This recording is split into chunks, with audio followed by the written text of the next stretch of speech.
Today my guest is Marianne Martinez, and Marianne is from the executive director from the New London Community Meal Center.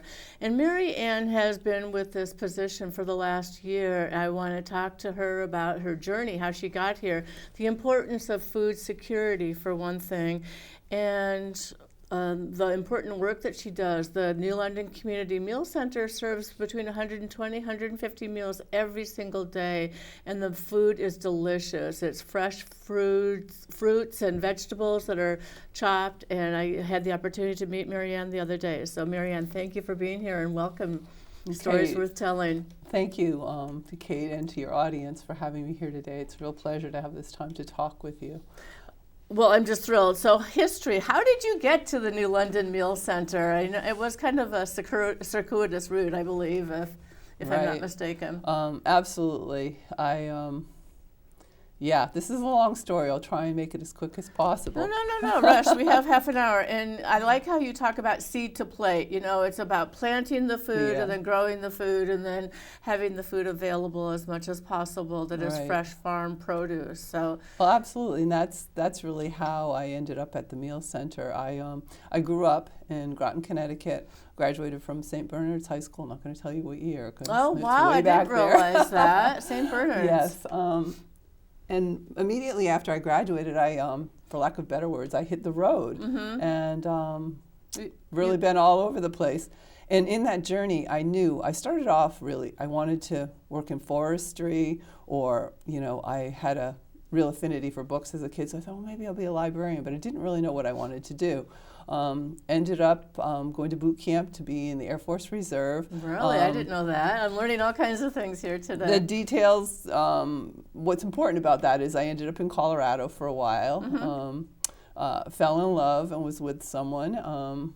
He was in the military and on active duty, so we ended up back in New Hampshire, which I was thrilled for. He did pass away shortly after, I'm sorry. and I became a single mom. And at that point, life really just sort of focused on my kids. Of course. And survival as a single mother. I had 2 additional children and was very involved with Waldorf education. Nice. And did that for a while. But then when the kids all were in school, I was like, well, I really need to be making a higher income than I was making as a Waldorf preschool teacher. Can I interrupt you just for a second? The Waldorf the process is real hands-on, exploratory, if I'm not mistaken. Is that correct? It's nature-based. It's based on anthroposophy and the work of Rudolf Steiner, but that's not really important to the pedagogy of the work, is that all the materials are from natural sources. So kids are playing with things you find in nature or natural fibers like wool. Well, it's experiential, so then it's more authentic, and then they're more... It's actually a lot like Montessori, except Montessori puts things in little boxes and categories, so you're going to practice setting a table with the table setting practice box or what have you. I don't know the language of Montessori, but in Waldorf, you'd practice setting the table by setting the table for snacks. Sure. So it's, more experiential. Right. So I can see how you're transferring this into what we're doing now, though. Remotely, it's a stretch. I can see it, but I mean, it is. It's it'll always be there with me, and I hope with my kids that those first experiences. But what was important about that is there is a lot of gardening in the curriculum and a lot of time outside. My parents also were avid, both vegetable and flower gardeners. But anyway, where I was going with that is that when my kids started to get older and they went back to school full time, I was like, well, I really need to do something else. And I had not been in, I did have a degree in criminal justice at that point, but I hadn't done the work. So I started looking for positions, and I ended up working in a nonprofit, social services, based on helping humans. It was a literacy center. I believe it's still there, Dorcas Place, which is in Providence, Rhode Island on the west side. And that began a string of lots of nonprofit jobs that I did until basically my kids went from the early grades through college. When my youngest left for school, I had been doing what I call a backyard vegetable garden on steroids. At this point, we were living in Vermont, and I had quite a bit of acreage, and I was growing and I was selling to local markets, but I really wasn't a farmer. And I wanted to know more about anthroposophy, focus on how to grow food. So, there is the Waldorf, again, Rudolf Steiner's work with biodynamic gardening. So I literally left my job and went to intern as an apprentice, at the age of 50 to be a biodynamic farmer. After I finished that, I went to farming full time, and I started to really wonder more about the politics of food. And in the meantime, I had gotten a bachelor's degree in political science and really said, the food that we're serving, the food that we're selling at market, the food that's available is very different to people based on what, whether they're well-heeled right. or they have a lower income. And so, I continued to farm, but I really started on my own reading more and more about food justice and, food security, and ended up wanting to do a master's degree in that field. Had applied to school, but couldn't find a program that focused specifically on that. So I actually had looked at a master's at Antioch in Keene, New Hampshire in environmental science, because they did have a few people on faculty who were doing food systems work. About that time, Green Mountain College, which unfortunately is no longer around, offered a master's in sustainable food systems. So I did that. Up in Vermont. Right. And again, continued farming throughout all of that. Family called again, and I ended up moving to Texas to live with my daughter, and again jumped out of the world of growing food justice, to working for a school system down there. I worked for Idea Public Schools, and I was in a role as a nutrition director for 44 schools, but it wasn't the work I really wanted to be doing. But that's a huge capacity. But I'm always amazed how you do one job, and the information and the skills that you glean from that position can be transferred into another position. It just makes you smarter, more capable, more diverse, more flexible, and all of those things build into a more cohesive opportunity for you to share that knowledge and information. Yeah, I mean, I really have, as you said, I've had my hands in the food system all the way from seed to plate. Tons of restaurant work dispersed, as a lot of people have in there. But when I left Texas, my daughter, the reason I had gone down there was my daughter had a degree in early childhood education, but wanted to become a nurse, and so I went to help support her through that process. When she had her RN, I was free to go. You were discharged. Free to go. And I do miss, it was a wonderful time living with them. I'm sure. Where in Texas was she? In San Antonio. Oh, that's where my brother lives. We talked about that before. I forgot. Yeah. Being there every day with my granddaughter was wonderful. Well, the growing season is so much longer. I'm always so jealous. I learned a lot about how different it is, instead of using cloth to keep things warm over the winter, you're using cloth to keep the sun off it down there. So I learned a lot as a farmer in my time in Texas, although I was not, working the capacity of a farmer. Of course, everywhere I grow, my friends will say, no matter where I am, I'll find a place to put seeds in the ground. And I've literally driven across the country with little plant starts that are, 6 to 10 weeks old in the back of a car. Sure. I've started seeds in Texas and planted them in New England and vice versa. So, but anyway, to follow how I got to the meal center, I was actually working in Ohio for a wonderful organization, Community Food Initiatives, that takes fresh produce that's grown locally, so circular economy model, and gets it to pantries and other places that distribute food. And I really, I was finishing up my dissertation, and COVID had hit, spending almost 2 years in a little tiny apartment in a city where I did have friends, but it still wasn't home. And over the course of that time, I know a lot of people did, I just felt this longing for family and for home. And I had a son living back here. I owned a house, which I was renting out at the time back here. And I just said, you know what? I'm going to go home. And so I started working remotely for CFI with the intention they would find a new director. And when the time was right, I would be off their payroll and they would have a new director.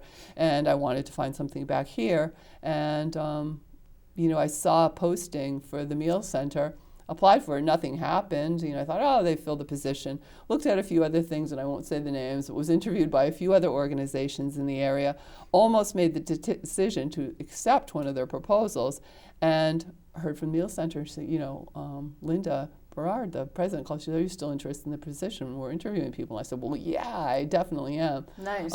Had a wonderful interview and really saw what an amazing job and how much work this organization had done over time, but also felt that I had some things to contribute and could grow it in a new way. And so I immediately said yes when they offered me the position. Lovely. Well, I'm glad you're there. Here I am. Here you so are. yeah, and there's so much more in between all of that, but that's the short story of how I ended up at the Meal Center. And well, that's lovely. So the Meal Center specifically, we said 120 to 150 meals averaging a day. Yeah. And there's how many paid staff? Because it's like, what, 5 maybe? I don't know, I'm asking. Well, yes, there are 5 staff. Only 2 of us are actually full-time. Mark, who's the kitchen manager, and myself. And then we have Russell, who is security person, sort of the assistant. And he works about 30 hours a week.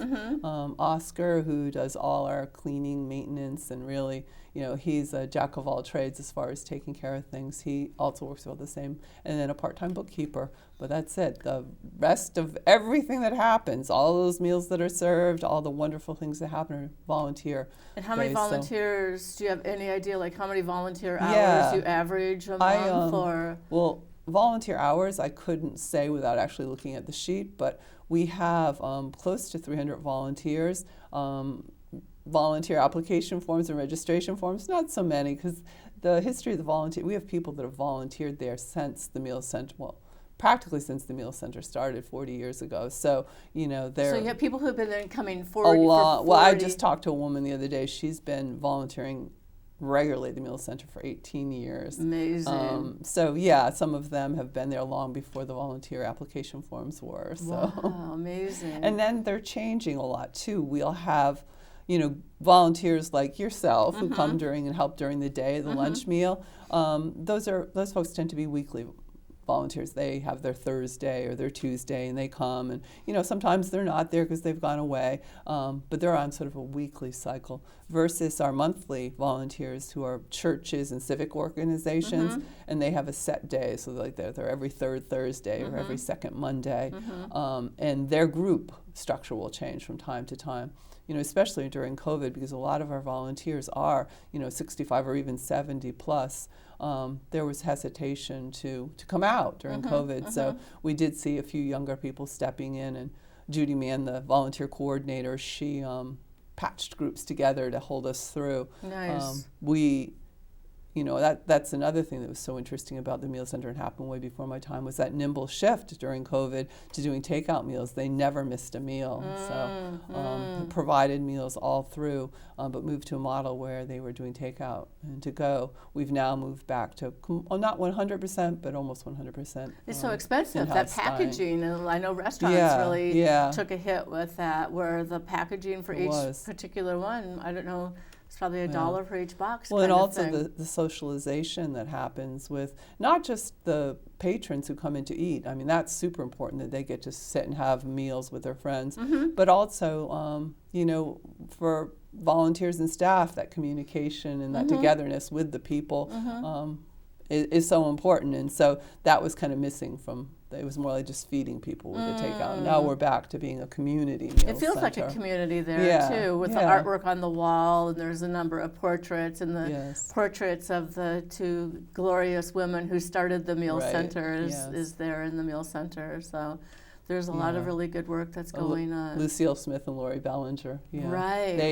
They were the women that started the Meal Center. It started from cooking out of their home and serving in a church.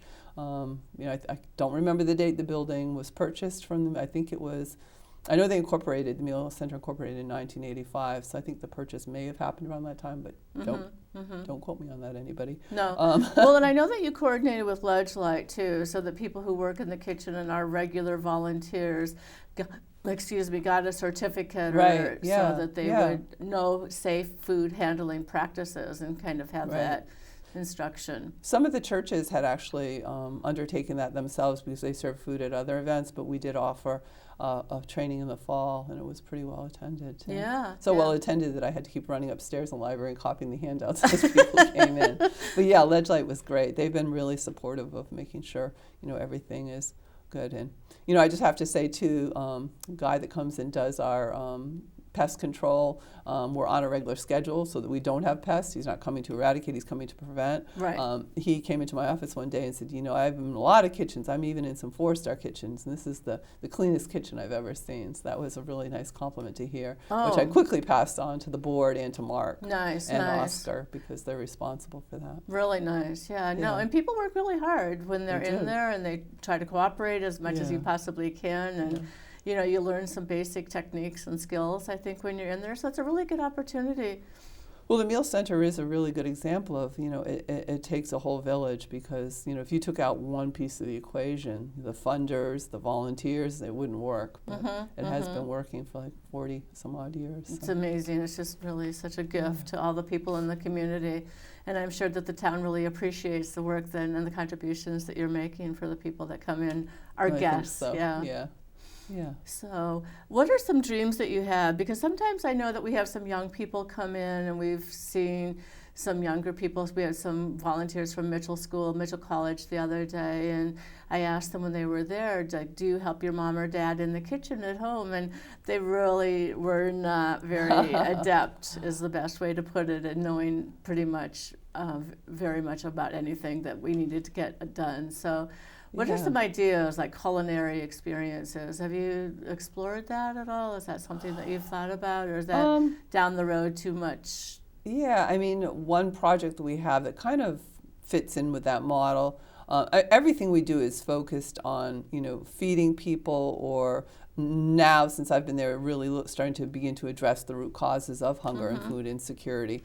So, the immediate need of hunger is one that we are currently doing a really good job, I think, filling.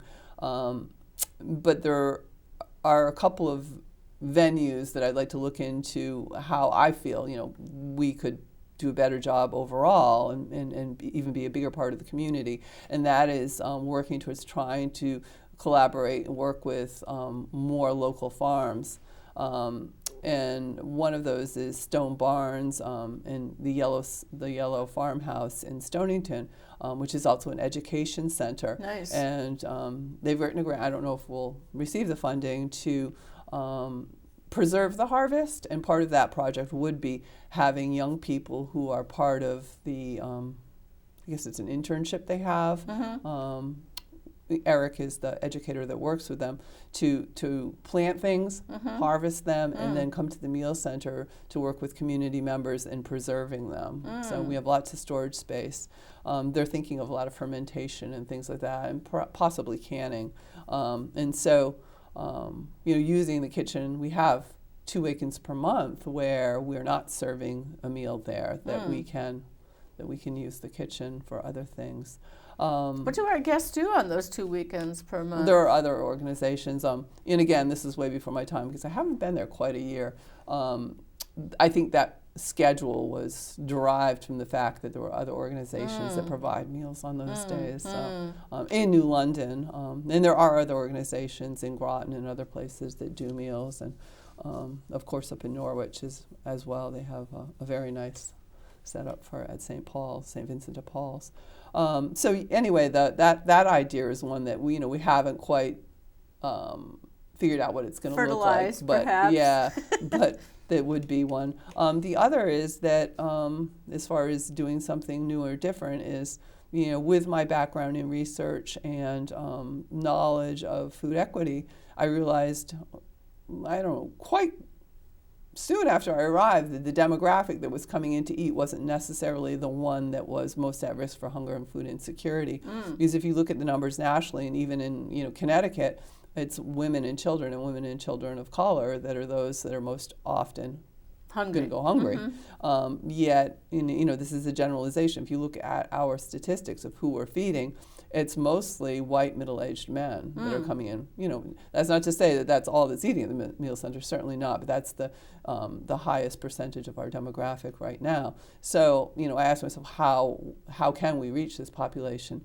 And then I also noticed, because I did a lot of time sort of just watching and observing meal service when, and actually jumping in with meal service when I first arrived. And during the takeout meals, we did see more women and children. There were women that would pull up with a friend or abuela in the car and run up and say, I need 4 meals and point. And so I said, they do want the food, they just are not willing for whatever reason, whether it's cultural, stigma, I don't know, to come into the meal center, but they want our food. So I had some familiarity through another program with having a food truck. I worked with a program called the Veggie Van when I was in Ohio, and had done some research and thought, well, wouldn't it be great if we could take meals to where women and children are?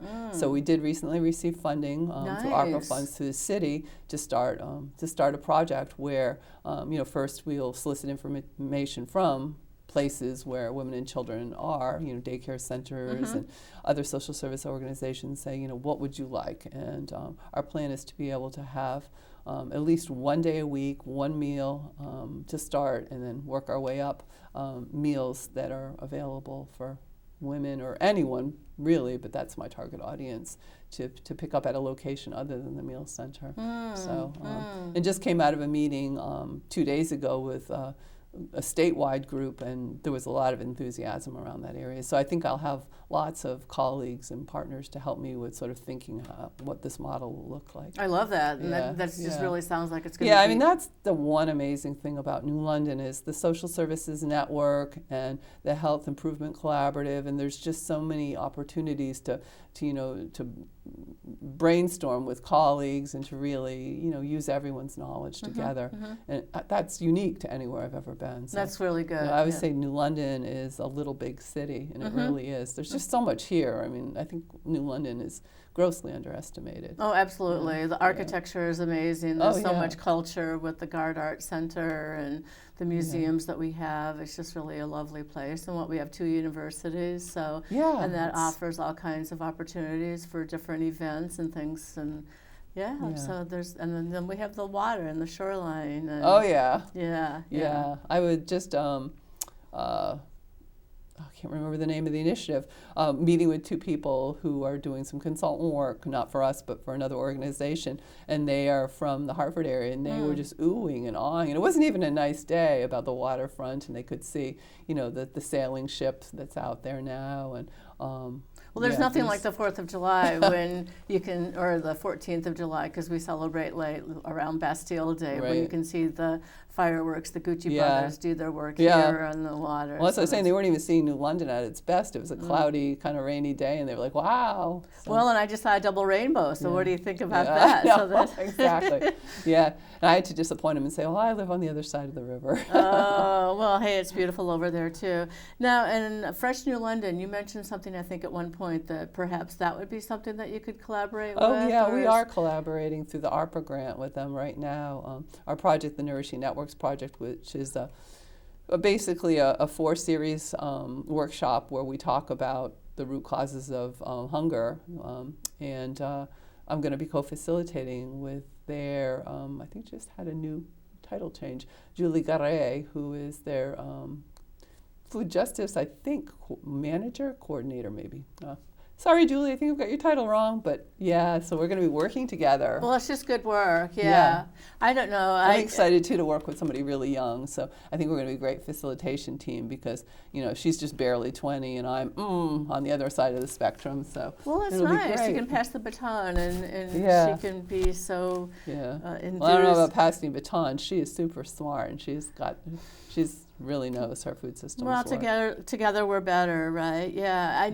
For me, growing up, we ate a lot of oatmeal for breakfast, and we had a lot of peanut butter sandwiches. I think that was pretty much my standard, breakfast and lunch, and then whatever for dinner, a lot of spaghetti with meat sauce kind of thing. So, it's just very simple meals. And when I was working in New Norwich, it was when I had this job there that there was a project where we bring in maybe some kiwi or avocado, and people were tasting these things for the first time in their life, and that was such an interesting, amazing experience. The kids were like, I don't want to try it, and just one bite and just see if you like it. And tasting tables with kids are great, and adults too. It's just such an important opportunity. So we just have a couple of minutes left. Is there another story that you'd like to share, or vision, or ideas that you have that you'd like to? I just we're growing as an organization, and people should visit the meal center, come volunteer at the meal center. We have committees that you can join. We just started a DEI committee. We have, a fundraising committee. We're having a fundraiser. Oh boy, I think it's May 13th. It's whatever that Friday is in the middle of May. Oh no, not Friday the 13th. No. So May 13th. I don't know. Maybe it's the 14th. I'm just teasing. And actually, they say in South America that Friday the 13th is good luck. Yeah. So. No, one of our board members, Ann Martinez, is organizing. It's at the Barn, which is a brand new beer pub concert hall in Groton on Pequannock Road, and it's going to be a fundraiser for the meal center. So it'll be a good time to come out and meet people. Well, and that's we're going to have a donation jar, and you can round your bill up for the evening. Nice, nice. Beautiful stage and music. Well, and maybe a shout out to, is it Oysters and SMP Oysters? Is that No, it's the Oyster Club in Mystic. Their chefs come and volunteer every Monday at the center. We have amazing people that come and volunteer, really. We have 3 minutes left, so I can't tell you all the wonderful groups that volunteer. We have some that have volunteered for years and years. I guess the best I can offer up is, come by. We're open every day. Well, it's a friendly place. It seems like a happy place. Yeah, people really laugh and have a good time. So. But didn't the Oyster Place do a fundraiser where they gave 10% or something? They have ongoing fundraisers for us, both Engine Room and the Oyster Club. Mm-hmm. We have private donors that donate to our Pizzello's vegetable account on a regular basis. Lots of silent friends. There's there's someone who has a yard sale every year, and she donates the money from it. So it goes deep. The love for the meal center and the involvement from the community goes very deep. That's really nice. It's so heartening to see. So, well, and I think true friendships are actually formed there, and I know it's where I met you. There you go. There you go. Yeah. Yeah. No. You find people with kindred spirits and purpose for living. Right. Yeah. Yeah, and it's interesting because not everybody aligns politically or aligns as far as hobbies or interests, but they have one thing in common when they're there. They're there because they care and they want to do the best they can, and they are willing to share their time to do it. So. Well, I think that's the thing that's really nice in the kitchen too, is that you do get along and you do watch out for the spill if there is a spill, or chopping onions together. Yeah, exactly. Once you laugh and cry together, it's a formidable relationship. Again, Marianne, thank you, Dr. Marianne Martinez, for being my guest today, and good luck with you as you continue this good and important work, saving people's lives and helping them to have better, more successful experiences on this earth. So, thank you. Important work. Thank you again. Right. Are we done?